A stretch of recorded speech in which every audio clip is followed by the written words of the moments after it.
Gente, quero compartilhar com vocês uma coisa que Deus tem feito por mim, que Deus tem colocado no meu coração.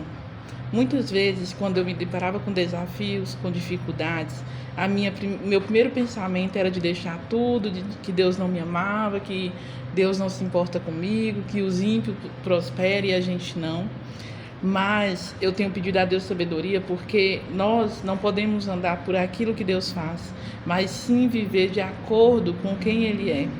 E Ele sempre demonstrou seu amor conosco. Por mais difícil que seja a vida, Deus jamais vai nos abandonar. E hoje eu estou carregando essa presença no meu coração, entendendo que Ele não é o que Ele faz, Ele é o que Ele é. Ele tem o poder de mudar tudo, Ele pode. Mas quando Ele não mudar, é porque não é a vontade dEle, não é propósito dEle. Então a gente precisa amadurecer na fé. Na palavra do Senhor vai dizer que quando a gente é menino, a gente vive como menino, né? Mas quando a gente cresce, a gente amadurece, a gente vive como pessoas adultas e não precisa mais daquele leitinho, que é aquele leite que a mamãe dá, né, para criança, para ela se sustentar no início, para cuidar dela. Porque depois você vai crescer, vai ser forte e você já tem um entendimento.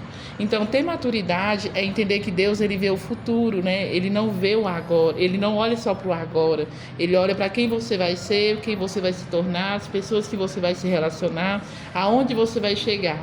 E para isso, ele precisa frustrar os seus planos para colocar os planos dele em ação, porque os planos de Deus são melhores e maiores que os nossos. Então, nós precisamos ter essa sabedoria, ter esse discernimento, confiar na provisão de Deus, acreditar no milagre que Ele traz sobre nós e entender que Ele é soberano, né? Que Ele vê o que a gente não vê, que Ele já foi aonde a gente não foi. E às vezes não vai acontecer nada demais, mas vai ser a vontade dEle, né? E a vontade do Senhor é boa, perfeita e agradável.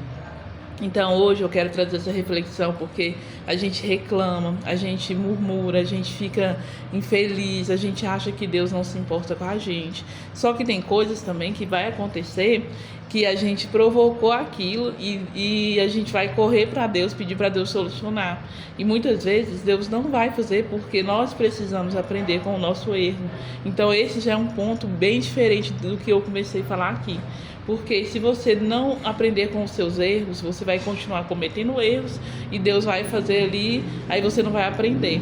Então Deus, ele é um pai, e um pai, ele que ama, ele corrige, ele ensina, ele protege, e às vezes a proteção no início parece que não tem sentido, né? Parece que Deus está nos deixando sofrer, mas não é isso. Deus está nos ensinando a fazer escolhas, a andar pelo caminho certo, a sermos obedientes, a pensar antes de tomar uma decisão, a não ser como a mula, né, que é guiada ali só quando a pessoa bate nela ou, sabe, na teimosia. Porque na palavra do Senhor fala isso. Então nós precisamos ser firmes, entender que aprender é importante, aprender com nossos erros é importante, não ficar temando, não ficar continuando no erro, sabe? Deus, ele tem uma novidade de vida para nós e a gente precisa aprender e precisa confiar com muita fé em Deus, porque é Ele que vai nos guiar pelo caminho certo e nós vamos chegar no objetivo.